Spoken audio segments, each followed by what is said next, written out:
and welcome to another Arsecast Extra, as always, with James from Gunnerblog. James, a very early, goodly morning to you. Early, goodly morning to you too. How you doing? Yeah, I'm good. It is early, though. It's like 8 o'clock. Mm-hmm. Very early. I'm not quite there yet in terms of my day, you know. Sure, but you've often written the blog by now. Oh, I get up early. That's not the issue so much, because I get up every day around 6. That's my usual wake-up time, write the blog and have breakfast and everything else. But 8 still feels early to do this, because normally our start time's about 10:30. You can kind of ease into the day, bit of a dog walk, listen to a podcast, but straight into it this morning. Because of our yeah, it is. Hardcore. Also, I just remembered the reason we stopped recording at this time is because a man seemingly flying a spaceship operates just outside my house at this time every day. So I look forward to that kicking in. Yeah, the gardening guy. The gardening guy. Yeah, for the no garden. Exactly. Well, it's all there ahead of us. How are things with you? How was your birthday celebration? Seemed like you had a good, sort of a jubilee thing going on. A few days. They had a concert for me, actually. It was incredible. Harry Diana Styles Ross performed. Harry Styles. It was extraordinary. No, it was nice. Thanks, man. Yeah, another year gone. Yep, that's what happens. They get quicker and quicker. Yeah. I always remember people saying that to me when I was younger, going, yeah, right. Years don't go quickly. It takes ages for Christmas. Every year, Christmas comes, and I've got to wait fucking ages for another Christmas. And they weren't lying. It is true. It does happen like that. The most terrifying thing is other people's children. I saw some friends yesterday, and their children are like people now, and it's extraordinary how that happens. My daughter will be 31 this summer. Wow. If that doesn't put you in your place, then I don't know what will, you know. Exactly. Where do we start? It's been busy. There's been a lot of news, hasn't there? There's different been bits of news. Stuff. I guess Eddie is the main story of the weekend before, the thing that's actually happened. And that's Eddie Nketiah signing a new contract, which I have to say, I'm not going to say I'm surprised, because the last couple of weeks, obviously, it looked like it was going that way. But where we were 6-8 weeks ago, after that podcast he did with the guys on The Beautiful Game, and he was talking about wanting to play more and the contract situation and everything else. Like, if you told me then that he was going to sign a new contract, I would have been surprised. I guess all the Arsenal players will be queuing up to go on the Beautiful Game podcast next season to provoke the turnaround in their fortunes and fat new contract. I would have been surprised too at that point in time. But I guess that little run in the team, it was enough to convince him and enough to convince the club. And I guess the interesting aspect of it is, the amount of money they've agreed to pay him. They've had to match essentially what he would have been offered elsewhere, which is a pretty chunky salary for anyone. We've seen reports in the region of £100,000 a week. I think that would probably be about right. And that's a lot of money. And I guess that's the respect in which it's a departure for Arsenal. Mikel Arteta was always very insistent he wanted to keep the player. Whether he envisioned keeping him on that kind of wage, I don't know. I'd be slightly surprised about that. But Eddie and his agent have played the situation to perfection, I guess. And that often seems to be the case. I mean, the agent in question is a very canny operator who is not afraid to wait until the very last moment before agreeing a contract. We've seen that in the past with, Folarin Balogun, who looked like might be headed out the door, talking of agreeing contract elsewhere, and then at the last moment, Arsenal up their offer and he signs on the dotted line. That has some interesting implications potentially for the negotiations over Bukayo Saka's new contract, which are ongoing. Are they ongoing? Because that, people may be aware, but it is the same agent, Eddie Nketiah, Bukayo Saka. On the one hand, you would say, look, he has played it very well. He's got a good deal for his client. That's his job, etc., etc. But do you think perhaps ongoing / successful negotiations with that agent might lay the groundwork for a less complicated outcome when it comes to Bukayo Saka? I'd like to think so, but I'm not sure I necessarily do think so. I mean, it's, all agents behave differently, but I do think one thing that you can observe as a pattern in this particular case is a willingness to kind of take things to the wire to get the best deal. It's not always as relaxed a scenario as the club or we as fans might like. So I wouldn't be counting any chickens on that, unfortunately. But, I might be wrong. I hopefully this means that everybody's friends and everything's agreed very quickly. I mean, the club should be looking to kind of push the boat out really on this Saka contract and, make it clear how important he is to the team and pay him what he deserves. So as a starting position, ultimately they both want the same thing, right? Which is a big new contract for one of our best players. So hopefully it can get done sooner rather than later. I say ongoing. I mean, I simply mean in terms of Arsenal they've begun that process and it hasn't concluded. Right. How long it will run, we don't know. It is an interesting one because, look, Eddie's situation was quite different to Bukayo Saka's situation, where he's been playing basically second or third or sometimes even fourth fiddle behind very senior players like Aubameyang, like Lacazette, etc., and his contract situation was, it was coming to an end. He could have left on a Bosman in June. I think Saka's is different in that he is a first-team regular. He is counted on. He has responsibility. And it's clear, obviously, that Arsenal want him to be part of the plans for years to come. He's got the trust of the manager. I mean, as much as the agent plays a part in things like this, the will of the player too must be taken into account, right? So if Arsenal present a contract to Bukayo Saka, which, based on the wage that Eddie is getting, Bukayo Saka ought to be getting much more than that, right? Based on what he's produced and based on the potential that he has. I mean, I don't think he's going to make his decision primarily based on what's on offer, but I think he signed a new contract back in, was it 2019 or 2020? I think it was 2020. Yeah. And, I'm sure he got a nice bump in salary, but here we are 2 years later and he's a key man for Arsenal, key man for England, and any new deal would reflect his importance, right? So you're looking at a fairly substantial increase in pay. That feels like a way of making this happen. I'm going to say relatively easily, and with fairly heavy emphasis on the word relatively there, as much as these things can be uncomplicated. The ingredients are there for Arsenal to be able to get this done this summer. That's what I mean. Yeah, and I'm actually not particularly anxious about whether or not Bukayo Saka will eventually sign a new contract. I think he will. It's more just a question of how long it takes and the hoops that Arsenal need to jump through in order to get to that point.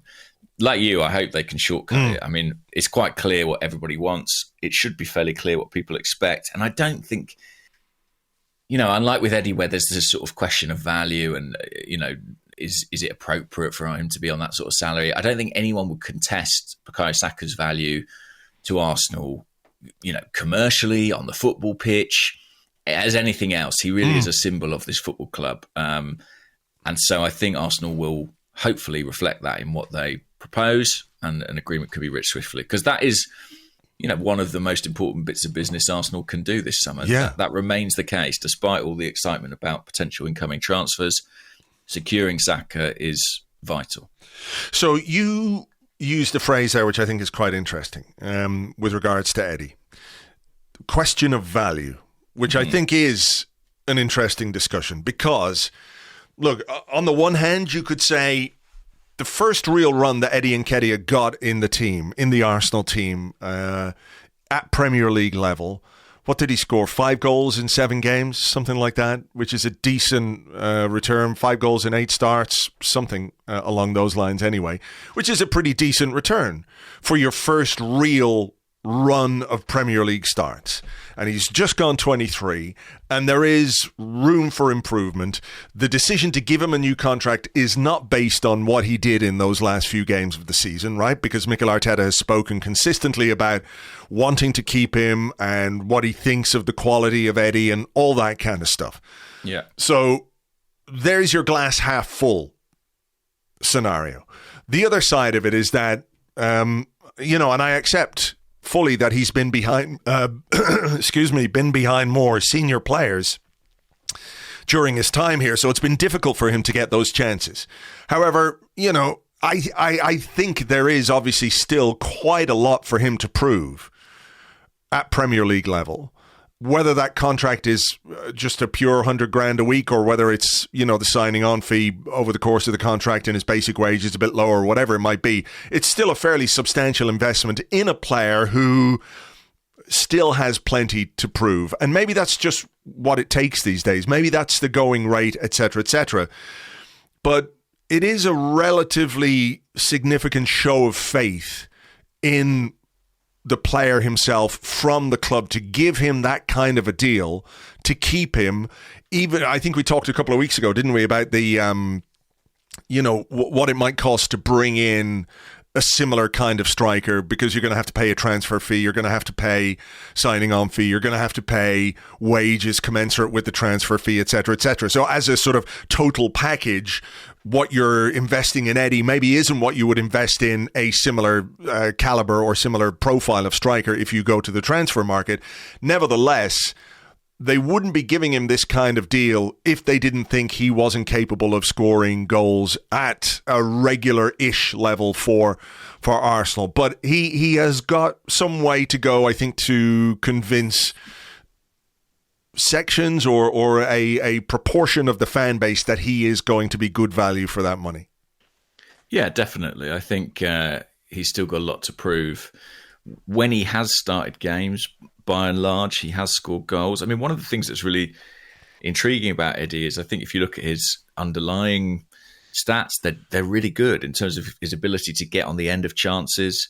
He has that knack. He has that ability to find the right spaces in the opponent's box that you would look for in a goal scorer. The problem is, at the very top level, meaning the Premier League, we're still looking at a really small sample. And we don't know if he'll be able to reproduce that consistently against all kinds of different opponents across the course of a season. Those questions remain to be answered. And Arsenal, they see him every day and they feel like he obviously can make that leap because they've invested the money. I think where the money is interesting, yes, it's a good value deal in terms of you don't have to pay a transfer fee. It's effectively half what you might spend to bring in someone from outside the club. But if you put a player on 100k a week, you're going to have other players and other agents knocking on your door if they're on less than that. And then, maybe they've got more important roles in the team. They might think, right, well, if that's the going rate, then we all want to be bumped up. So that's the slight risk, where you look at a unique contract situation and pay someone a lot of money. Other people are going to be looking at that and saying, why am I not on the same? And that's where it may cost Arsenal ultimately. What do you think about the idea or the argument that, look, we had a player who was worth nothing in the transfer market if we decided to sell him, and now we've got a player, young English striker who, if we did decide to sell, will gain us some money in the transfer market somewhere down the line, if he does reasonably well, or if he doesn't even do that well. But do you worry maybe that the wages or the package that he's on might preclude a decent transfer or make it difficult for other clubs to sign him? That's a good question. I don't think so within the Premier League. I think there are enough clubs that could meet that if he was going to be a big signing for them. I mean, I think you make a good point. If he has a decent year this year, but Arsenal decide it's not working out and they want to sell him, what you get for Eddie will more than pay for what you've spent on a year's salary for him. And being a player who's come through the academy, it's effectively all profit at that point. I think the case against Eddie is people who say, if you want to be aggressive and you want to be ambitious, Arsenal had an opportunity to upgrade at this point in time, and ultimately they've not taken it. I guess that the decision for Arsenal has been one of, we've got to prioritise different areas. Keeping Eddie might allow us to spend more on another player. We're going to talk about, Vieira coming from Porto, which, that sort of fee probably would have been allocated to a second centre forward. So they've effectively gambled on, Eddie being able to replicate what he's shown in that little run towards the end of the season in the longer term. But he is a player of pedigree. This isn't a guy who has come from nowhere and had 5 good games and now we've given him £100,000 a week. If you look at his rise through the academy and the England international youth setup, this is someone who has always excelled in goal scoring through different age brackets and different teams. So it's not ludicrous to suggest that as he matures, he might be able to replicate some of that at senior level. Yeah. There is obviously talent there, and there has been talent there. And I think what's really interesting is to what extent the team might evolve to suit somebody like Eddie. I mean, I don't think anybody's envisaging him starting every game for Arsenal at centre forward next season, but as we add more creative players into the team in other areas, having a guy who is that kind of quintessential fox in the box, who is a finisher, there's a kind of dovetailing of the strategies there. You add in that creative potential and then you put someone in that mix who's very good at getting on the end of things. And that's where Eddie excels. Yeah. Yeah, I mean, people might worry a little bit about the variety or lack of variety in our centre forward options if and when we bring in Gabriel Jesus. But look, we have to hope it works out well for Eddie.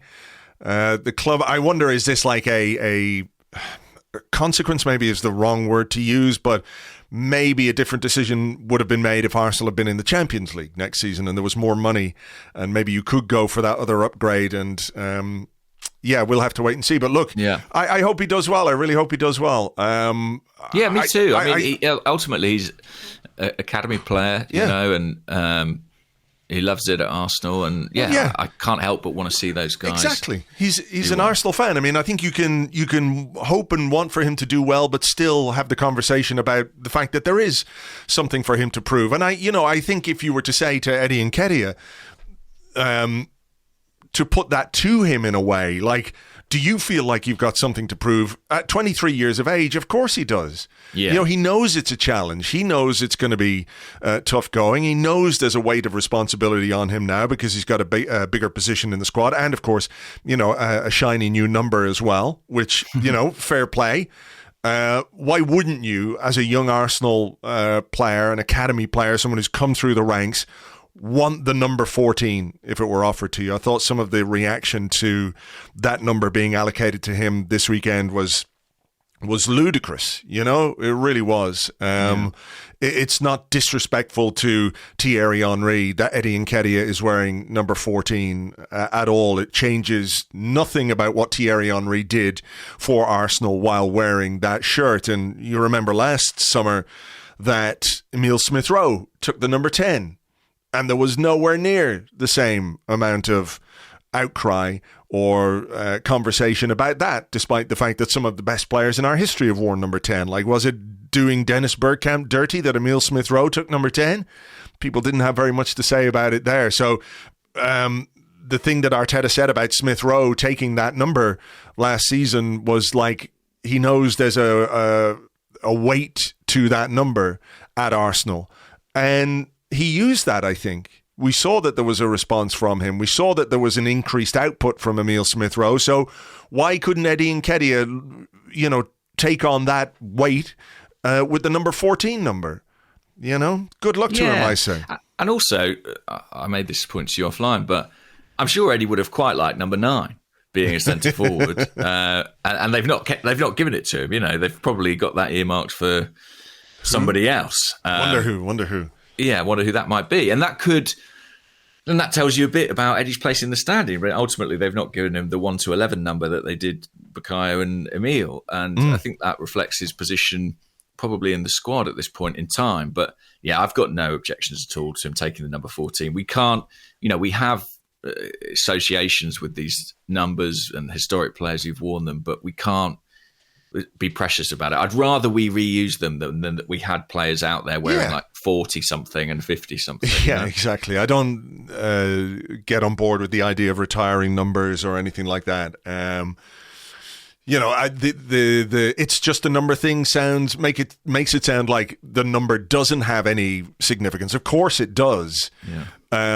But it doesn't change anything that the previous incumbent or previous incumbents have done. And look, we've talked about number 9 at Arsenal a lot, the curse of the number 9 and the players who have had it over the years who haven't quite lived up to the expectations that we have about that particular number, So, yeah, look, good luck to Eddie. He's got number 14. I hope it goes really well for him, because if it goes really well for him, it goes really well for Arsenal. And ultimately, that's what we want. The other thing we want, James, is out of the blue transfer news. Well, you're in luck.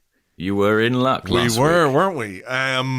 Fabio Vieira from Porto, not mentioned at all as far as I can see this summer as somebody that Arsenal were interested in.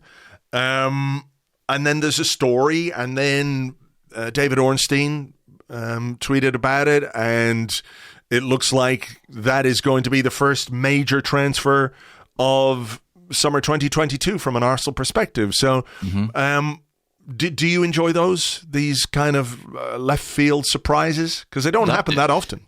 Came on my birthday as well, so I doubly enjoyed it. Yeah, it's done from what I hear. That deal is completely done and will be announced imminently. Might even be today. Who knows? Before the end of the podcast. Yeah, will they do it before the end of the podcast? 9 a.m, 10 a.m, could happen.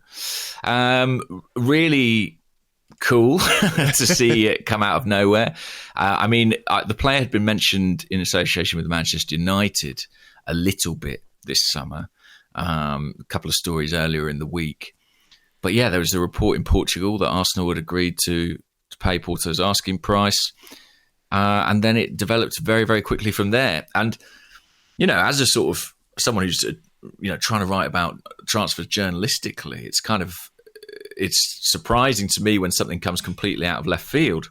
But it's also quite nice because a lot of the time I sort of have to deal with people saying like, what are Arsenal doing? They're not doing anything, Spurs are doing their business. Edu's, all he does is barbecue.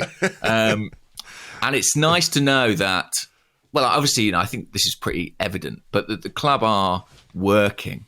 And just because something isn't in the public domain doesn't mean it's not happening behind the scenes. And credit to the club, they kept this one incredibly quiet. I think that was aided by the fact it was a deal they were able to do very quickly, although they've been watching the player for quite a number of months from what I understand. I think the way Porto work helped facilitate how quickly this deal was done. This is a Mendes client, and Mendes' relationship with Porto is very healthy, certainly healthy for him from an economic perspective. And, they're quite clear parameters on, we've got to sell a certain number of players each summer. If these prices are met, they can go, and I think he was able to facilitate that deal happening very, very fast. So, yeah, really interesting signing. One that definitely caught a lot of people off guard, but fits with the profile of the kind of deals we were doing last summer. A really promising young player with plenty of talent. 22 years of age, attacking midfielder, can play as a second striker. We will, of course, have a new player podcast for you over on Patreon. That's basically ready to go.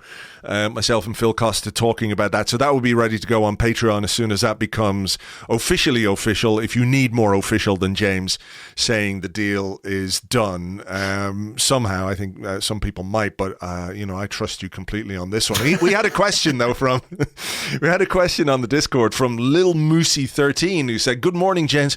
Why was George Mendes explicitly mentioned in in David Ornstein's tweet about the imminent Vieira signing. That's not normally newsworthy. I mean, does he like to publicize his involvement in deals when he gets them done? I mean, I don't know if that's it. I think it's genuinely because I think this is the first Mendes client at Arsenal, certainly in the modern era. He was, of course, involved in the Nicolas Pepe deal, yeah, as a broker. But I think the reason it's significant is because I think it's a key part of how this deal got done, as I was kind of alluding to before. I think that, presumably the relationship between Mendes and Edu has been important here. And I think it's interesting, he has quite the stable of talent, and there is such a production line of players coming out of Portugal and arguably, Porto, Benfica particularly. Shit, I'm just looking at his client list here. It is kind of extraordinary. It's ridiculous. Bernardo Silva, Ruben Diaz, Cancelo, Fabinho, Jota, Darwin Núñez, Ederson, Ruben Neves. Oh my goodness, Cristiano Ronaldo, Renato Sanchez. He should just start his own club, really. I mean, some would say that's what Wolves is. But there is a bracket of player that he probably can't... Matt Doherty. Yeah, Matt Doherty, of course. There is a bracket of player that he can't move to Wolves, who are probably at the high end in terms of the price, or who want to go somewhere who have, European football immediately. And hopefully this lad is someone who fits into that bracket. And if Arsenal are being viewed as a potential destination now for that sort of player, I think that's a really positive thing. Unfortunately, this is the nature of football, that so much of it depends on relationships. And, if you're going to get to know somebody or going to start working with somebody, Mendes is one. And I think, when you look at what he's done at Wolves, the players he's brought in there, I mean, there have been more hits than misses by and large. And it's the same with those top clients that you mentioned. So I think this is a really interesting deal. And I don't know a ton about the player. I mean, that's sort of my job this week, to try and find out a bit more about him. But one of the Mendes clients you mentioned there was Bernardo Silva. And speaking to a few people about Fabio Vieira, that is a comparison that has been made. And that's a comparison that I love, to be honest with you, because that's exactly the sort of footballer we need. I mean, the return to, and people have mentioned, I think I wrote about on the blog at the weekend, that there was a quote from Arteta a couple of years ago when he was talking about the technicians that Arsenal used to have, and he mentioned Rosicky and Arshavin and Fabregas. I can't remember, Santi Cazorla. These highly skilled technical players, maybe not the biggest guys in the world, but what they can do with the ball is really, really important. We did have an associated question here. Let me see if I can find it. No, I got it somewhere. It's probably going to be the last one I look at. I can't remember. I can't find it, so I apologize to whoever it was that asked it. But basically, it was, Arteta's comment about we need to make 20,000 passes in the opposition half. Rather than send on Rob Holding to soak up all the pressure. Another way of dealing with that is to, keep the ball and keep the opposition away from your goal. And that idea of being a bit more dominant in the opposition half is a very exciting one, because it's a slight change in the way that things operate. Being more dominant in possession, I think, is something that Mikel Arteta actually wants from the team that he has at his disposal. And a player like this will give you that ability. I mean, we talk about, what he can do with the ball, like 16 assists, I think, in all competitions for Porto last season. He got goals, looks to be quite two-footed as well, certainly in terms of his finishing. But the other aspect of having really technical players is you keep the ball better. And that is one way of, if you want to call it defending. Mm-hmm. Yeah, I think he'll help in that respect. I think the goals and assists from midfield areas is a huge bonus, something Arsenal desperately need more of. I just think he looks like a really interesting player who could play a number of different positions. I mean, he's played a lot as a kind of second striker, number 10. He's played as a false 9. He's played deeper in the midfield. So he ticks a number of different boxes, and I'm really curious to see more of him. I used the word pedigree regarding Eddie Nketiah. This is another player of really good pedigree who's always been, highly rated all through the age group. So, listen, it's an exciting signing. And when you don't expect them, I think they are all the more exciting. And to be honest, when you don't know a ton about them, because they could be anything, and we're able to kind of project all our hopes and aspirations onto them. But I think, it looks like a really interesting deal and a smart addition. And from what I hear, this was a player that Mikel Arteta just absolutely loved. And when it was a doable deal at a price that they felt was fair, there was no hesitation whatsoever. Excellent. It's the Land on the Discord who asked that question about Arteta and the 20,000 passes. He says 1,000 passes. I don't know how many 1,000 passes he was talking about. We'll have to get to the bottom of that at some point. But yeah, no, I like it, and I like the aspect of when something like this happens, like quite a lot. When Arsenal are linked with a player, there's a bit of like, oh, not that guy, not him, which I've had a bit too much of. Especially when we know them very well. Yeah. I think familiarity breeds contempt. So if it's a Premier League player or, Chelsea there's always that thing player.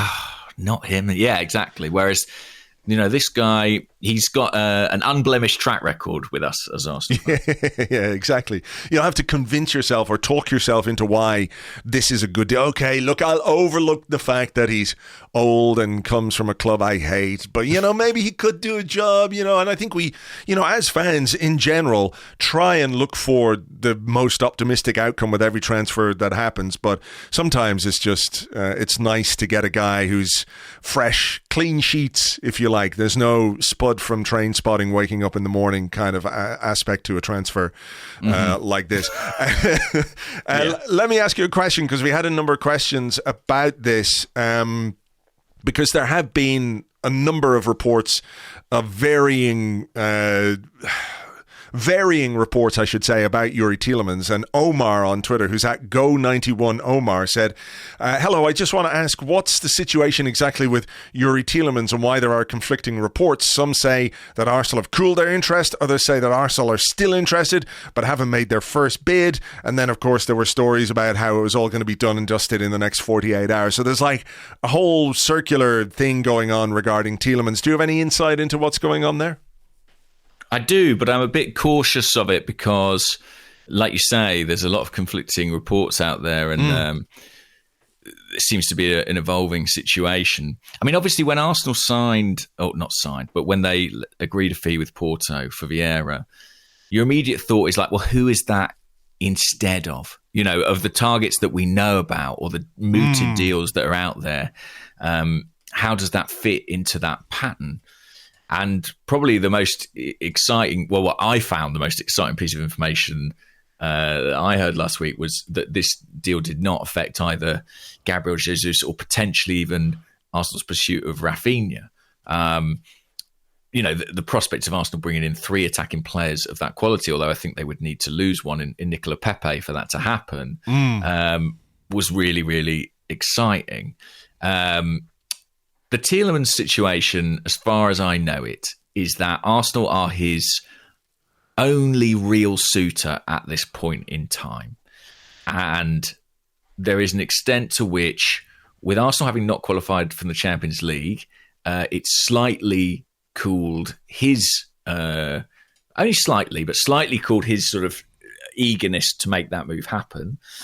And from an Arsenal perspective, there are a couple of factors that slightly cooled their interest. One being that they think they're the only show in town at this point in time. So they don't feel a need to cough up whatever Leicester demand immediately.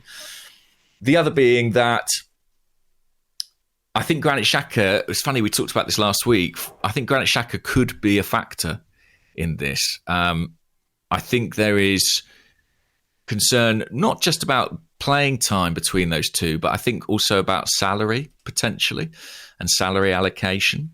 So I think that Arsenal will kind of bide their time on this one and see how things develop. I mean, they certainly view Vieira as someone who can play as a kind of advanced midfield number 8. Where Xhaka has played.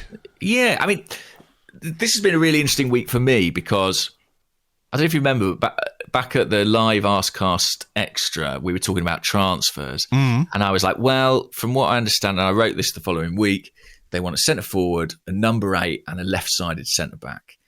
And there have been times over the intervening weeks where I've sort of gone, I hope that was right. Because there have been times where people have said, we don't need a left-sided centre-back, and it's not going to happen, and blah, blah, blah. But you've got to trust your information. And I think, weirdly enough, if Arsenal can get Gabriel Jesus, Fabio Vieira, and if they can sign Lisandro Martinez, who, is now out there as a very important target for Arsenal this summer, they may feel those boxes ticked. And I think at that point, Tielemans becomes sort of a bonus signing rather than an essential. And that's where I think that one is. I think Arsenal are still interested. I think the players are still interested, but I just think there's not much movement on it at this point in time. And it's interesting, there have been some suggestions that, maybe Tielemans would be happy now to stay at Leicester or see out his contract or maybe even contemplate signing a new short-term contract. So I think it's accurate to say that it's cooled slightly. I wouldn't say it's dead, but I think it's fair to say it's cool and it's maybe being less intensely pursued than some of the other deals we're discussing at this point in time. Because, I mean, when I looked at, the YouTube clips of Fabio Vieira and I looked at the kind of profile that he had, my thought is like, this is a guy who gives you depth and quality and cover in positions where we already have Bukayo Saka and Martin Odegaard, who can't play all the games, who can't play all the European games and all the Premier League games. That's a reality. We have to have a player for those positions. And I from my limited scouting, if you want to call it that, by watching some videos on YouTube and Wisecout, he looked pretty perfect as that guy, but that still leaves you with the midfield upgrade, if you want to call it an upgrade, that everyone is kind of looking for. So whether they see him as that or a way of getting him as much football as possible is for him to be available in all those positions, I guess we'll have to just wait and see. Yeah, I mean, I think it's really interesting. I agree with you. He looks to me like a kind of Martin Odegaard alternate, or maybe Bukayo Saka alternate. But I do think that there's something about the shape of the team developing. I mean, I'm sure we'll talk about Lisandro Martinez, but I think that's a really interesting link that could potentially change the way we set up the side. So he's the Ajax left-sided centre-half or left-back, and Arsenal really, really, really like him. And from what I hear, they like him as a centre-half, but they also really like him as a left-back because they feel that he can do the kind of job Tomiyasu does on the right-hand side, on the left-hand side, where he can kind of underpin the team tactically. And where I think that becomes really interesting is then, well, what kind of, if you've got that sort of left-back who can kind of tuck in and play a bit in midfield in deeper areas, what kind of number 8 does that allow you to play in front of that? Also, what does it mean for the left-backs that we currently have? Well, yes, that's true. I mean, I think he would be, I think it would mean Nuno Tavares going out on loan, and I think he would be serious competition for Kieran Tierney. But I think that knock-on effect of then, well, does having a left-back like that, who, has played in holding midfield before and can kind of come in field and operate in a lot of those Granit Xhaka areas. Does that enable you to play a Vieira or a Saka or a Smith Rowe or an Odegaard, whoever it might be, kind of in that interior midfield role, but in a more advanced position?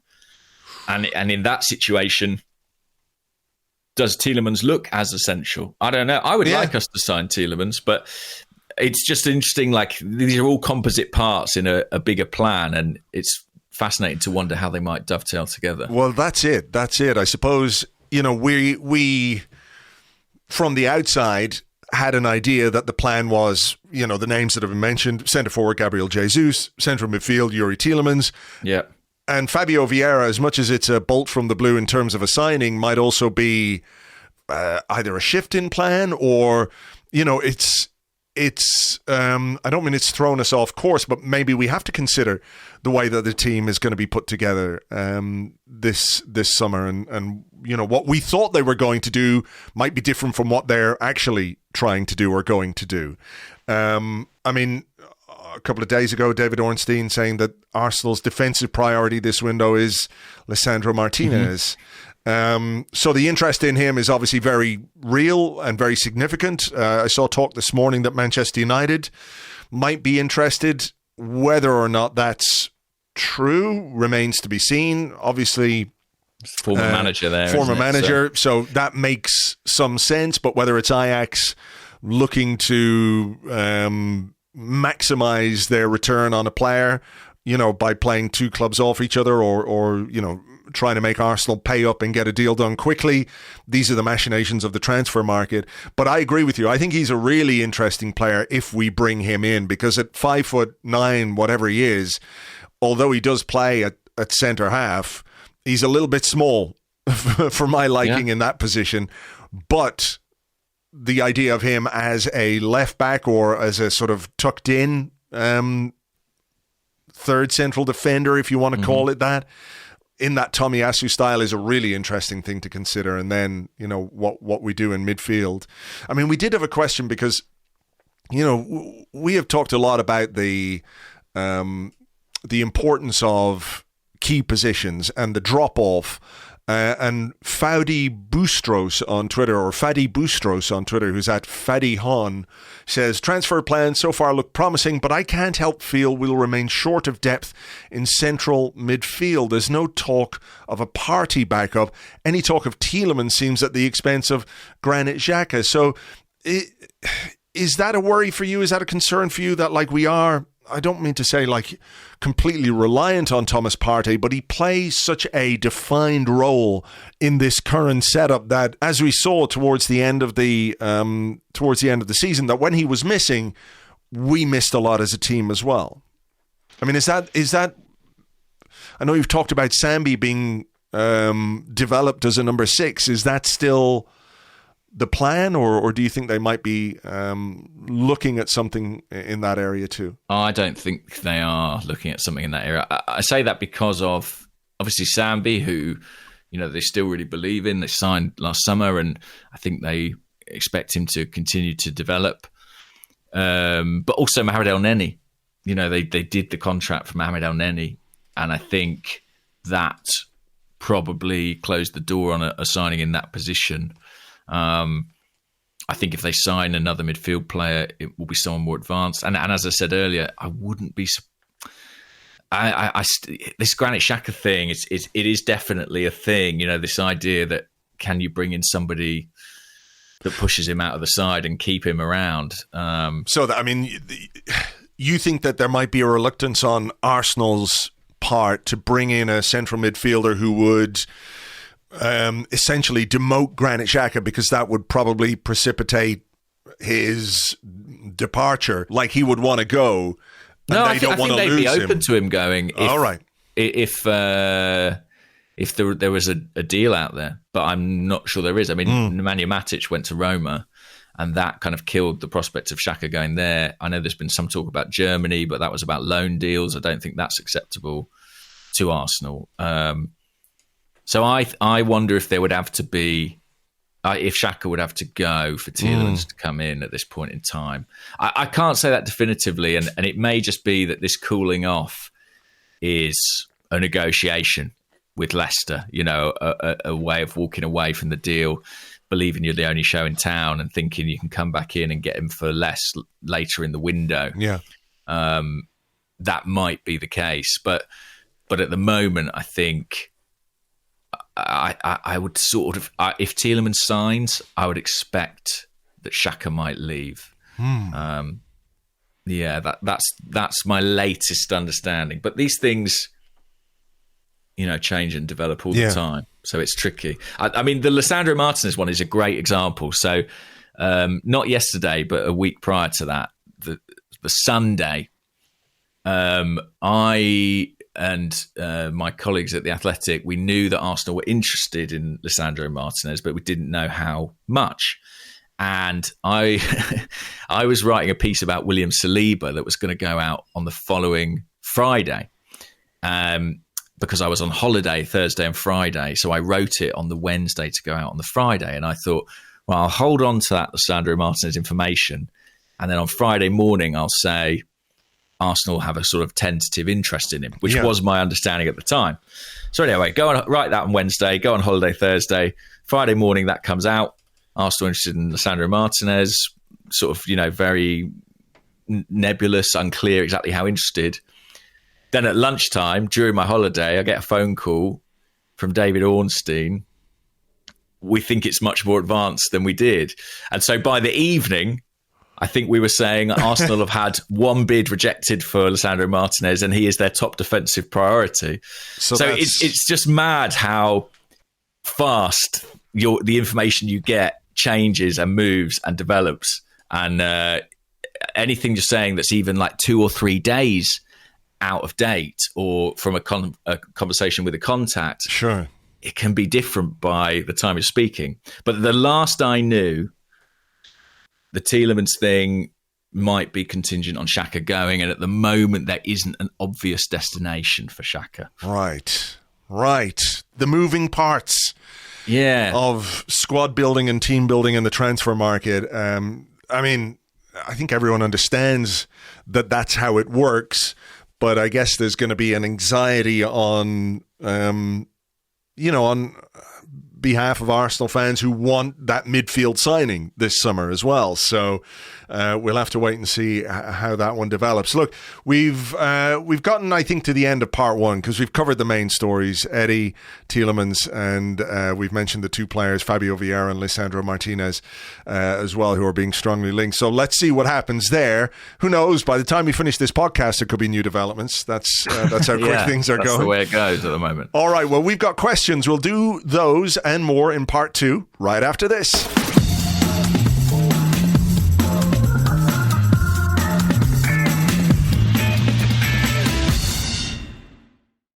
Welcome back to the Arsecast Extra. This is part two of the show where we answer questions that you send to us on Twitter at Gunnerblog and at Arseblog, and also on the Arseblog Discord chat server, which you get access to if you are an Arseblog member on Patreon. Do you want to go first or will I go first? I'll go first, if that's all right. Okay, yeah. Had this question on Twitter from Adam Smith. I think it's an interesting one and one that may be put to the test in the case of Lisandro Martinez. Adam Smith says, "Evening, gents." Or morning, I guess. Been thinking this for a while, but do you think we're now a more attractive option for players than Man United? They seem to be in real trouble and giving out big wages just to attract players. Do players look at us and maybe see the chance of a real trajectory? That's a really good question. Because, I think Arsenal as a football club has a certain stature, and we've talked about London as an attractive thing for players coming to the Premier League. But, Manchester United, despite the fact they're an absolute shambles and have been for a few years, I still think there's a real draw there for any player, really, particularly as it looks as if they've put in charge a competent manager and will probably try and, I'm not going to say copy Arsenal, but do something similar to what Arsenal have done in terms of clearing out and then recruiting with a strategy, you know? And I don't know that there's been a great deal of strategy to Manchester United's recruitment over the last number of years. So if you're talking about potential, while it still has to be proven, I think they could probably talk anyone into signing for them at this point, you know, Manchester United, simply because they can afford the fees, they can afford the wages, and they can, you know, they can offer growth and development and things like that. But I do think certainly Arsenal, for a particular profile of player, is more attractive now than it would have been a couple of years ago. No question. No question. I mean, there is clear strategy in what we're doing. This is a young team. I'm going to say, like, obviously Arsenal is an old historic club, but it feels like a young club at the moment when you look at who's there, not just on the playing field, but Mikel Arteta is the youngest manager in the Premier League. Edu, Vinay, Josh Kroenke, you know, the people at executive level are pretty young as well, like the key movers and shakers in that regard. So there's a sort of a sense of youthful optimism about Arsenal these days. You're not bringing in over-the-hill guys. You're not bringing in guys who are looking at Arsenal and saying, this is good. I'll go there for a couple of years. I don't have to leave London. I don't have to move house. I can just turn up and continue to play in the Premier League, and they'll give me big money, and, you know, it'll be nice and easy here.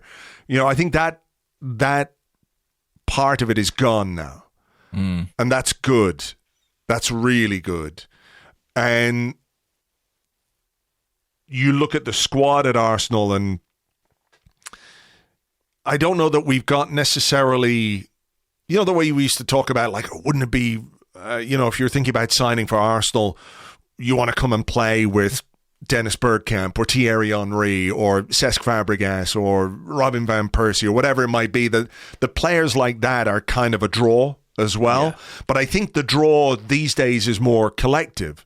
It's like if you could go and now you're going to go and you're going to play with Bukayo Saka and Emile Smith-Rowe and Gabriel Martinelli and Martin Odegaard, and these guys aren't necessarily going to be your seniors, if you like. They're going to be your peers in a way. I think that's a really attractive prospect for a certain type of player, you know? Yeah, I remember Nuno Tavares last summer saying he wanted to come and play with the Smith. The Smith, yeah. But yeah, I think also, you know, as a young player, you'll get opportunities. Yeah, that's the other side of it.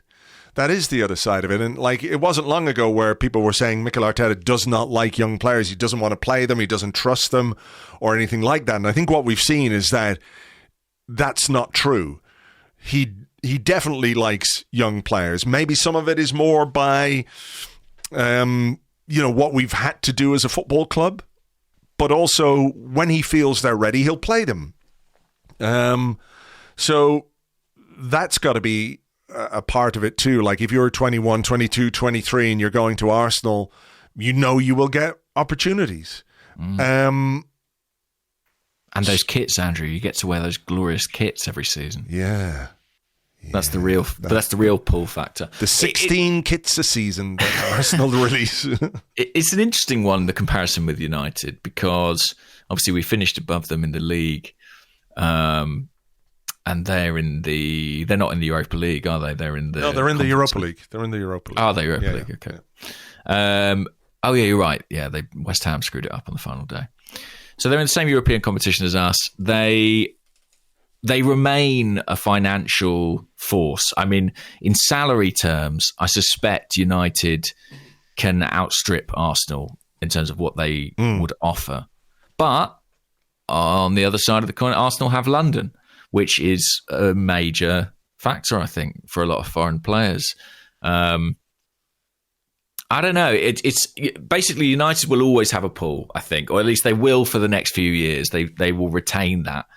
And if Ten Hag sorts them out, then I think, you know, they'll continue to have that. I think we should really worry about ourselves. And as you say, I think we have made Arsenal a more attractive place to be. of late. For sure. Here's an interesting one, a couple of interesting ones here, and I might follow it up with another one after this, if you don't mind. Okay. A couple from the Discord. Sen Kariko, goodly morning, chaps. We were a self-sustaining club for a very long time. It feels like we are spending beyond our means, at least in terms of net spending over the past couple of years and COVID-related losses. What do you think has changed, and how are we funding this new project? I'm genuinely excited about the ambition, but also wondering about the how. Is it that the long term of not being in the Champions League and the value of the Arsenal asset declining, which is more expensive than a short-term hit, for example? And then we had another one from Lukasmu Ealer _Ealer. He said, goodly day to you two. I have a question concerning the club's spending. At what point do we go from saying those clubs who spend all that money to saying us clubs who spend all that money? As highest spenders last year, and looking at this summer's rumoured numbers, it feels a little bit hypocritical to be pointing fingers at other clubs. Great questions. I think on that final point about spending, I keep saying this, but I do think it's important to kind of consider salaries alongside transfer fees when looking at expenditure. You know, we spent a lot more money than Manchester United in terms of fees last summer, but they were chucking out contracts to the likes of Varane and Ronaldo that would dwarf anything that we were giving to any of our new players last summer. Yeah. And so there is a sort of measure of responsibility in the way Arsenal is spending. It's been within a relatively tight and defined wage structure, and a lot of the biggest earners have left the club. And that's why I think the Eddie Nketiah deal is interesting, because it's like, does that broach that, or does it mess with the structure Arsenal have worked really hard to put in place over the last couple of years? Hopefully not. But we are a rich club, aren't we? In context, I mean, you know, if you look at certainly global football as a whole, we are one of the wealthy clubs. We're not close to the likes of City or PSG or Newcastle, but among the other clubs, we are in the healthy position to be backed by somebody incredibly wealthy, who is essentially able to, what's the word? What would be? I don't know the financial terms, but who essentially can help Arsenal bankroll. And borrow money essentially to spend. Now, most of this expenditure is probably in the forms of loans. You know, we know there's a substantial loan to KSE, for example, at the present time. And I know something the AST are concerned about is, you know, what are the terms of that loan? The only thing I've been told by the club, and to be fair, this is what they would say, is that the terms of that loan are very favourable to Arsenal. And to be fair, I sort of think, why wouldn't they be? Like, why are Arsenal spending money? I think the first question kind of hit the nail on the head, which is that they have to continue to spend money to maintain their value as an asset within the sort of KSE portfolio. And that's partly about European football, but it's also about perception. And unfortunately, it's probably also about when inevitably some bastardized version of a Super League is presented, Arsenal will always want to be in a position to be in that conversation, and maintaining that kind of profile is expensive. Yeah. So I think Arsenal are spending and KSE are sanctioning spending because it makes Arsenal a more valuable asset for them in the longer term. It'd probably be my guess. And in terms of what's changed, KSE would say we have 100% ownership. Whether or not that's true, you know, people's opinion will vary on that, but that's certainly their line. It is an interesting one, yeah. I mean, we've got to spend because we have to. If you want to...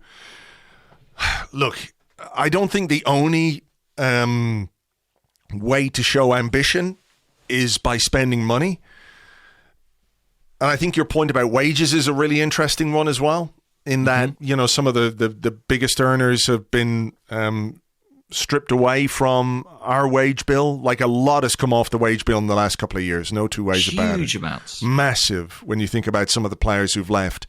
The savings in savings, if you want to call them that, in wages. But, you know, to get back to where you want to get to from a sporting perspective, you still have to spend money. There's an element of, you know, in football, you're kind of keeping up with the Joneses in a way, you know?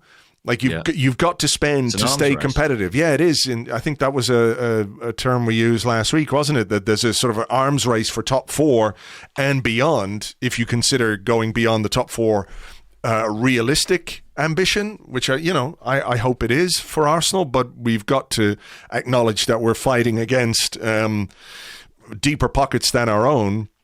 But at the end of the day, if we're spending more money than any other club, as we did last summer, I suppose it's where the money comes from that might divide people on that issue. Well, I have a question about that, and just before we get onto it, I think at the present time, with Arsenal suffering the COVID losses that they have, it would be wrong to describe us as a self-sustaining club. It wouldn't be possible for us to self-sustain at this particular point in time. What we can hope is that we are building the club in a way that is sustainable, shall we say, economically. Yeah. But only with the support of the ownership at this present time, and a lot of clubs will be in that position because of the huge losses they've suffered. Yeah. Geezy Peas on Twitter. I was going to ask you that one, yeah. Yeah, has asked, should the club/clubs in general take a more of an ethical stance when it comes to sponsorship, or all sell rights to the highest bidder to maximise revenue? Do they have a choice? I mean, I think they should, to be honest. I would like it if they did. I would certainly like it if Arsenal did. But do they have a choice? Of course they have a choice. But the choice is perhaps a financial disparity which won't fly with fans when it comes right down to what's going on the football pitch. Like they could take a stance on sponsorship deals and say, well, look, we don't believe this is the right thing to do and it will hurt us financially, and people will say, bravo, well done. But as soon as you need to score goals, they got to spend money to get another striker, that way. Yeah. So it is a difficult one. It is a difficult one. But I do wish there was a bit more. I mean, I've seen talk of Everton's new sponsor over the weekend on Twitter. We have that ongoing deal with Socios, which I think is pretty grotty, to be honest. The Visit Rwanda on our sleeve. And all the association of that with what's going on in the UK is really, I don't like it at all. Could Arsenal do without that £10 million every year or whatever it is? I'd say they probably could find a different sponsor if they wanted. But it is just the way, unfortunately, the world works, isn't it? That a lot of, and we've talked a lot about sports washing, haven't we? And quite often things like sponsorship deals are in that kind of ballpark, aren't they? Where it's a big company or a big corporation or whatever it is using its financial clout to, whitewash is the wrong word, but, to sort of put a facade over their own image, But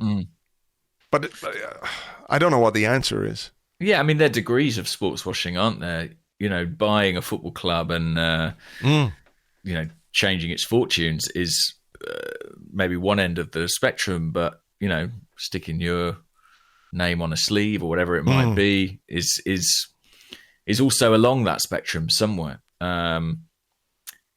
I think this is a really tricky one because I personally would take great satisfaction and pride in a club who were very discerning about sponsorships they accepted. But in all honesty, I don't think that view is representative of the wider support base. Do you not though? I mean, do you not think that like fans of pretty much every club would like their club to be an institution which upholds decent moral standards? I know. I mean, I said that, like, it's fine to take this I don't want to call it the moral high ground because, sometimes it's the right thing to do. Let me rephrase that. Sorry. Yeah. I would be happy to support a club who made ethical choices, even if it cost them on the football pitch. That's my position, and I would be surprised. Listen, and this is based purely anecdotally on the interactions I have with fans. I'd be surprised if that position was borne out across the entire fan base. Maybe I'm wrong, but I don't think it'd be the entire fan base, but I think there would be. This is the whole thing. Like, what people want success, and they want their team to be the best, and they want it to win. And unfortunately, in this day and age, that means the choices they make, I'm not just talking about Arsenal, but football clubs in general, are dictated to by money and how much money they can get in. And the provenance of that money or the source of that money is very much a secondary concern. Mm-hmm. And that's the reality. And we've seen that across the Premier League, in Europe, across sport in general. But I suppose you're looking maybe to, I don't know how you, talk about this apart from like on an, you know what I mean? Yeah, I mean there is, but I'm just trying to think about how you talk about this beyond it being an individual thing, because you can't talk on behalf of anyone else. You know what I mean? No. And I agree with you. I would like Arsenal to make ethical choices when it comes to sponsors. But then again, I remember when the whole Kroenke Usmanov thing was going on, that initially there was quite an opposition to Usmanov. And then when we weren't winning trophies, it was like, well, I don't really care where that money comes from because everyone else is using money that comes from difficult places. And look, we've seen what's happened in the last few months and where that might have landed us, and et cetera, et cetera. And it's not to say, that viewpoint was, better than anyone else's, but there are sometimes consequences when it comes to taking money from unethical places, if you like. There can be, yeah. I mean, and Chelsea they did find that out to a certain extent. It's really complex. I mean, basically how can I put it? My perception is that nothing wins more favour in football than results, ultimately. Yeah. And any point of principle can have a certain degree of value, but it's always one-upped by results. And if Arsenal correlate this money and receiving it with results, then they'll feel justified in their actions. Yeah. Personally, like I say, I would be prepared to make sacrifices to support an institution who made more ethical choices. Mm-hmm. But yeah, I like you're right. I can only speak for myself. I don't know if that's true or not. More broadly. Yeah. Okay. Here's a question from, getting back to football, from Joe, who's at Red and White 11, who says, I was thinking that Brooke Norton-Cuffy would come back and fight for a squad place in pre-season, but last night I saw he's at the under-19 Euros. How will this impact his chance of a breakthrough? And is another loan possibly on the cards? And there was a reply here from Dan Critchlow at AFCDW, who said, I'm sure the guys will know more. I don't know that that's true. He said, but it's worth mentioning he's already had his holiday. Lincoln City's season ended in April, so even if England make the final, he could be back before Arsenal's first tour in Germany. So he's the name I think that's bubbling under or on many people's lips this summer as the next potential breakthrough from academy level. Yeah, I mean, I don't know if he'll go on loan or not. We've just done a story actually this morning about a couple of young players going to play in the Eredivisie in Holland. Omar Rakik and Mika Biereth are both going to play. It's good. In the Dutch league next season. I think it's really good. I think it's really promising. Rakik's going to Sparta Rotterdam and Biereth to RKC Waalwijk, something like that. And, those are loans that should be really beneficial to their development and mean that either we get back players who are closer to the first team or who've built some value. Potentially, we might be able to sell. I mean, Rekik's going to go to the World Cup most likely in November, so could be a really big year in his development. Brooke Norton-Cuffy, I don't know yet what the plans are for him, but he looks like such an interesting player. And I know Art has been down to watch him at Lincoln City and came back absolutely glowing about him.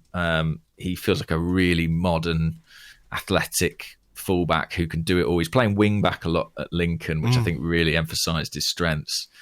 I imagine he'll go out on loan, to be honest, just because I think Tomiyasu will be here. I think Cedric will be here.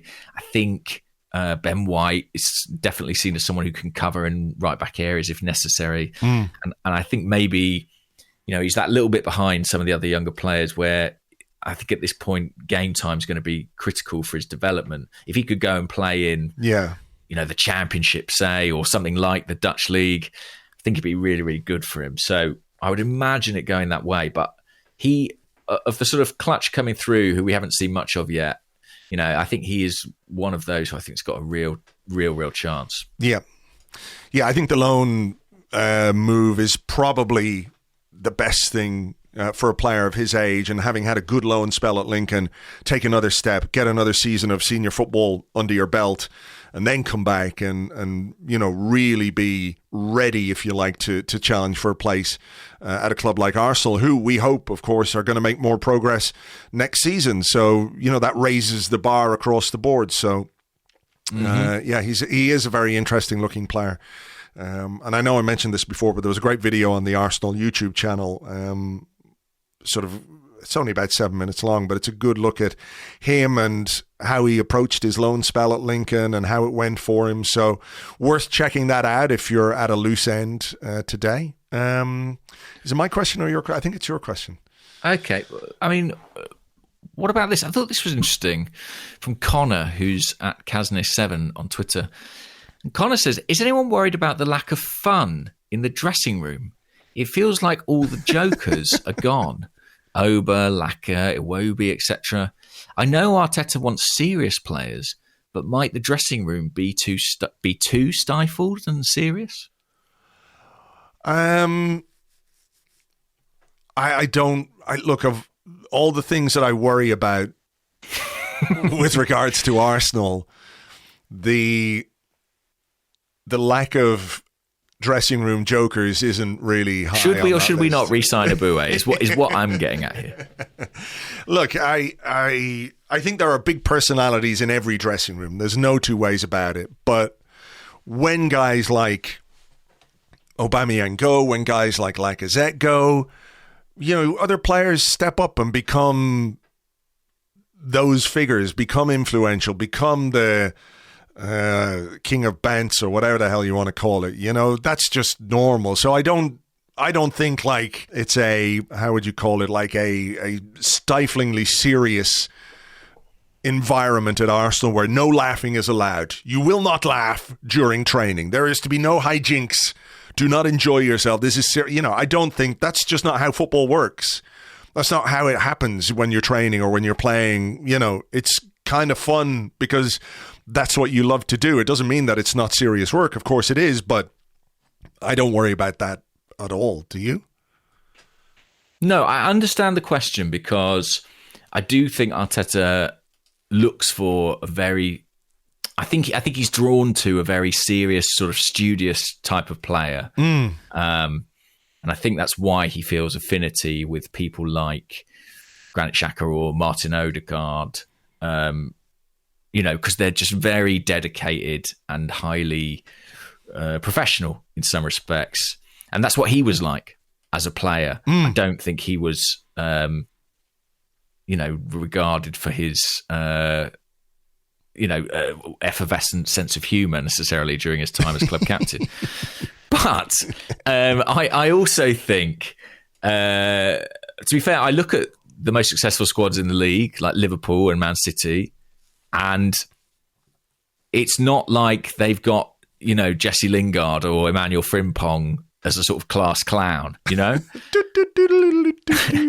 But I think that success sometimes correlates with a certain type of personality.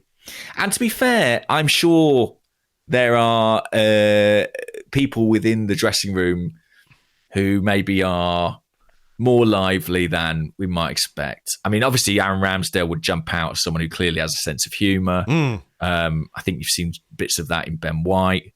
I think, Bukayo Saka, everybody says, is a very sort of positive, uplifting presence on the training ground. So it's not something I stress about hugely. I know what the question is sort of inferring about maybe slightly less extroverted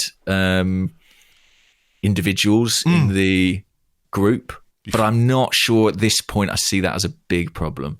Hey, we re-signed Mohamed El Neni, man. Remember? That's true. I mean, listen, don't discount him. Blaze22 on the Discord said, is anyone else really worried that we won't be able to sell our players? And on Twitter, Ben K, who's at Ben K Writer, says, is the inability to sell players simply a tax on the huge amount of money English teams receive? Yes, we're richer, and that means no one can afford to buy our players, so we have to pay them to leave. That's where some of our extra money goes from now on. Great questions again. So, listen, as a journalist, I will continue to sort of be objective about this. And if Arsenal sell a player for a price that is really bad or unimpressive, I will write about that in like a sensible way where I critique it and say Arsenal need to improve in this area. As a fan, I have to be honest, I sort of don't care anymore about the sales. Like, I sort of think... I sort of agree with the question that this is sort of a tax that we have to pay at the present time with the European market as it is. And I think it's as important to get these guys off the books and out the club as it is to make money, like big money on them. And I think it's about the cumulative total of what we can bring in rather than the individual fees. Because I think if we assess it individual fee by individual fee, with players going to European clubs, we're probably going to be really disappointed. So maybe I've just been worn down by years of bad sales, that my expectations have been sufficiently lowered that I'm like, just let them go. But I honestly feel like in a lot of these cases, let him run free. Let them go. Let Lucas Torreira go. Do you know what I mean? Whoever comes and knocks on the door with like more than a few million, I'd be like, yeah, fine. Just yeah. Like, I know where you're coming from, but I also do think there is an important aspect to that side of the work. Yeah, you know, the recruitment and sales part of the, is it completely under the remit of the technical director? Yeah, I would guess so. I mean, obviously, Richard Garlick is there supporting him, doing a lot of negotiating. But yeah, it's his department for sure. Yeah, like I think we probably, like if we sign a player from a European club and it doesn't go particularly well, I think we have to be open to the idea that we're going to sell them at a loss, right? Mm-hmm. But I also think we've got to change the perception of Arsenal being a club that will just, player doesn't want to be here. We don't want to keep the player. You want the player? Here, have him. And here's a bag of sandwiches as well. Don't put me in charge of sales, okay? Whatever you do. I think we do need to change that. I don't think it will significantly change the level of fee that we're going to get for certain players, but we have to be taken more seriously as a selling club. And that's got to be part of the job for Edu and Richard Garlick and for that side of the club. Like, we talked about spending and what we've got to spend, and that's really, really important. But selling well also helps you spend, you can replenish the coffers and all that kind of stuff. So while I completely understand, like some of the situations are just like, I don't care, or I really don't. Lucas, Torreira is a great example. Good player, turned out to be not a great transfer in the end. He doesn't want to be here. He only wants to be, I think, in Italy, which limits the number of clubs that could be interested in him, and therefore the amount of money that we might be able to get. Although I think Spain should be a destination for him as well. At this point, it's just like, just get it over with. But at the same time, I would like us to get some kind of a fee for, a good player. He is a good player. He's not a completely broken down old asset that isn't worth anything anymore, which, in some of the cases that we've had recently, you've got players who just had no value whatsoever because of their age, because of their contract situation. Torreira's mid-20s, good player, got a year left on his contract. It's not ideal, but at the same time, we're thinking about Gabriel Jesus and Yuri Tielemans, who've got 1 year left on their contract, and they're going to cost money. Raheem Sterling is the same, isn't he? He's got a year left on his contract. He is going to cost somebody a significant amount of money. So why shouldn't we get something, not a huge amount, but like something for Lucas Torreira that we can then feed back into the coffers, which will help us do our business. And that, I think, is part and parcel of the job that Edu's got to do, and he's got to improve that part of the club. But just to sort of play Edu's advocate, or as he's known, Kia Jarabchin. No, what more could we really have done with Torreira? I mean, we sent him on loan to a club where he's played really well. His value, you would think, has increased in that period of time. We agreed a reasonable, for both parties, fee of like 15 million euros for him to be able to go and play there permanently. And then Fiorentina haven't stumped up the cash. I mean, I do have a little bit of sympathy in that case, because it seems like we got a relatively good loan for him that has made him look decent, and yet we still can't find a taker. No, I agree. I've got sympathy. I do have sympathy that it is difficult to do these kinds of deals, but it doesn't change the reality that we kind of have to do them better than we have been in the recent past. The Torreira situation, like, he had a loan the previous season, which was awful at Atletico Madrid. He only played 6 minutes or something, whatever. He played very, very little, and I know there were some exceptional circumstances that season as well. But no, you're right. We did what I think was pretty much a good deal with Fiorentina. They backed out. Now, whether they backed out because there was a problem with the agent, whether they backed out as a problem with the player, they just don't have the money anymore, or they see Arsenal as a soft touch, whatever it is, could be a combination of all of those things. But it doesn't change the reality of what Edu has to do, because I'm pretty sure they were, when they're doing their sums, when Mikel Arteta and Edu, they do their internal podcast and they do the spending. They do their predictions. They do their spending and incoming value predictions. They sit there, get them completely wrong, because that's what everyone does when they do those. But I guess they would have had okay, we know we're getting 15 million from Fiorentina because we've agreed that. So that's like a kick in the chops, isn't it? It is, yeah. And the other thing to say about this is that we always look at it as like, well, in Europe they haven't got any money. But it's also important to remember that the fees that we're paying for clubs as an English club are inflated accordingly.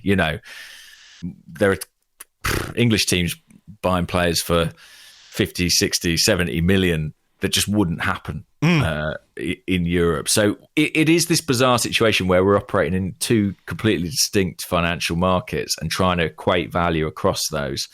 I agree, we need to do better. I just don't quite know how. I mean, I was really struck, Liverpool are sort of one of the clubs we talk about who do this quite well. Yeah. And I was struck by, who's the Japanese forward they've got? Minamino. He's leaving this summer, right? He's for sale. And the mooted price point is about 17 million pounds, which is basically double what they paid to sign him a couple of years ago. And a lot of the clubs interested in him are Premier League clubs, right, like Southampton and others. And I just sort of think, I mean, yes, I accept Liverpool players are going to have more value because of what they've achieved and factors like that. But maybe selling to Premier League clubs is the way to go wherever we can. The problem is we've got a bunch of players who, the likes of Bellerin, Torreira, don't seem particularly keen on playing in the Premier League at this point in time. So yeah. I liked this message on the Discord. Thaddeus Walcott said, "You put your rubbish on the curb and someone will come by to pick it up. You just might not get what you hoped for it." That feels a lot like Arsenal's sales strategy at the present time. Yeah, just leave it outside the gate. Free stuff. Yeah, to whoever wants it. Okay, well, look, good luck to them, I will say. Alex Brannigan, who's at Brannigorn, says, with the new substitution rules coming next season, if you had to make a guess, which mad lad will be the first to make a pentuple switch? All 5 in one go. Can you do that? I don't know. I don't know if you can. Why not? That's bullshit if you can't. If you can make 5 subs, you should be able to make them all. If you can make a triple sub now, why can't you make a pentuple? From next season, clubs will be permitted to use 5 substitutions to be made on 3 occasions during a match, with an additional opportunity at half-time. Yeah, that's when you can make them if you're doing them in But it doesn't say you can't make 5 at once. Wow. Well, it'll probably be... which Premier League manager? I think it'll be Eric Ten Hag. I think it might be Conte after a strop. Do you know what I mean? Like they're losing at half-time. Yeah. A very disappointed Antonio Conte brings off... I mean, it would be a crazy thing to do, obviously, because it would be changing half your team and leaving yourself with nothing in the tank if someone gets injured. Yeah, but I mean, we've seen managers make triple subs. You get to 75 minutes, whatever it is, and you need to change a game. We've seen them do 3, so why not 5? Why not 5? Yeah, I think Conte strikes me as maybe the angriest manager in the Premier League, so yeah, I think I find that most plausible. You think Ten Hag? Ten Hag, you just take Harry Maguire off 5 times. Man, England got battered by Hungary. Hungary, yeah. They were 3-0 down, and Gareth Southgate thought, I'll bring on Harry Maguire. That's the way to go, isn't it? And let's just say the crowd were not too pleased about that at Molineux. Wow. I think this is an interesting question. Okay. Asim Modi, what's the most incredible thing that footballers can do and make look routine? I used to think it was trapping a 60-yard pass dead, but we just had a baby on Monday. Congratulations. And now I think it was Pepe and Gabriel being able to play even halfway well after becoming new dads. I don't think Gabriel played halfway well that day. That's true. Yeah. What is the most incredible thing that they make look routine? Yeah. I mean, if you've ever had the opportunity to watch elite players train, it is... if you play football yourself, it's pretty depressing, actually, to see how good they are and how far away you are. The caliber of what they can do. Ramsdale did a video with the F2 freestylers not long ago. Has he done a video with everyone apart from us? I think he must have some sort of YouTube addiction affiliation. Yeah, exactly. But anyway, he's a goalkeeper. And he was hitting like knuckleball free kicks into the top corner. Like even the goalkeepers can do scary stuff with the ball. Oh, that it is kind of mad. But the most routine thing they do, I think it's. I guess. Because if it's routine, it's something that every footballer can do. Because I was just going to say the ability to see things on the pitch and then execute them but then I was thinking of someone like Fabregas who could just sort of see a pass and make it look so ordinary while at the same time being extraordinary, if that makes sense. Yeah, I mean, there's definitely mental stuff like that and physical things like the capacity to repeat sprints can't be underestimated, how difficult that would be for any ordinary human being. But I do think it is probably the sort of clean striking of a football. Like if you've ever played football with someone who has been a pro or was a pro or was in the system, the way they strike the ball is just different. And it's like, it's honestly like they're using a different ball, or they've got magic boots on or something at times. Like there is just a quality to the way pros, and the speed basically and power with which they hit the ball, the technique to do that is amazing. It's ridiculous. I think movement as well is another one. That's something that's quite poorly understood, I think, outside of the professional game. The ability to not just move yourself, but predict the movement of your opponent to give yourself that half yard of space, whatever it might be. Like when I played football in Spain, I was sort of in my 30s, early 30s, and we played this sort of Barcelona International Football League, and it was like various Irish pubs and English pubs, and they'd all get a team together, and it'd be a mix of, expats and lads from Scandinavia and Catalan guys and the whole lot. So every team was sort of a mix. And there was one team, had a guy who played up front, who every season was the Pichichi. He scored the most goals every year after year after year. I've probably told this story before, I think. He was a really nice guy, fucking handsome bastard too, so it was ridiculous, the ability that he had. But, he scored a lot of goals. He was a really, really, really good player. And like, there's some good players in the league, but this guy was just a little bit of a cut above.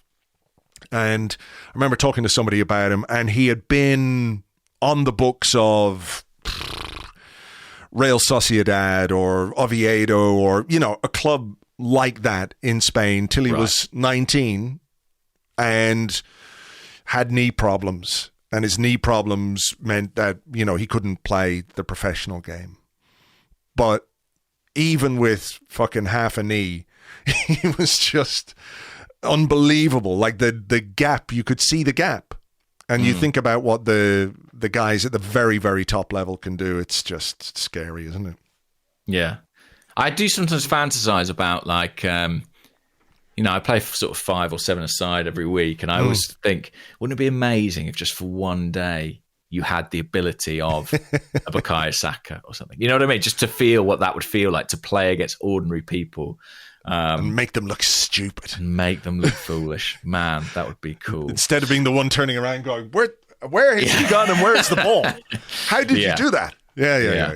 I am usually that guy. Over to you. Over to me. A couple of quick ones to finish then. Andrew Turner, Art Turner 101 at Art Turner 101 on Twitter says, what is the correct amount of Gabriels in a squad? Do we need more? You can't have too many, guys. You can't have too many. It is kind of out of control. And at Arsenal, they delineated between Gabriel Magalhaes and Gabriel Martinelli, who have even got the same initials, right? By calling them Big Gabby and Little Gabby. So if you had a question about Gabby, Arteta would be like, which Gabby? Big Gabby, Little Gabby? And you have to say, oh, Big Gabby. And I don't know what they'll do with more Gabriels. What will Gabriel Jesus be should he sign? Holy Gabriel. Middle Gabby? Gabby, yeah. Mummy Gabby. It's like the Three Bears. I don't know.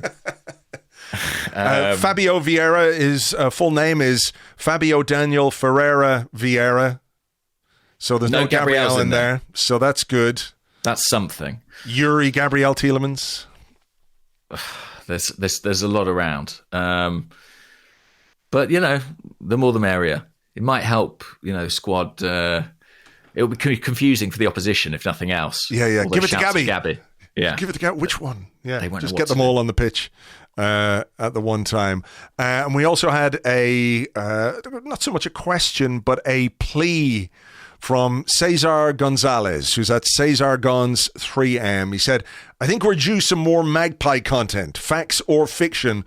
I leave it up to you guys, but anything's better than the sheer volume of transfer speculation crap. So we have to apologize for basically the entire of this podcast, because that's what it's been. So the Magpies must have influenced us in, to talk purely transfer crap. We'll see what we can do about Magpies. Okay, well, I take that message on board. Yeah. I've got a week now to think about that and let's gather the Magpie news. Sort your shit out, I think is what he's saying. Yeah, double source it. Make sure this is the real deal. Give the Magpies right of reply. Come next Monday, we'll have some blistering, white-hot Magpie news for you. Okay. You've got that. That's a promise. That's a promise. Wow. Done. James says it's a done deal. So... There you go, folks. When the Vieira deal falls through, it's really going to look good for me. Excellent. I'm looking forward to seeing AFC Stuff report on this. All right. Well, look, we will leave it there for now. Like I said, we'll have a Fabio Vieira podcast for you over on Patreon. If you're already signed up, you can get ready for that. If you're not, you can do it at patreon.com/Arseblog. As ever, thank you very much indeed for being here. Enjoy your week, and we'll catch you on the next one. Bye-bye.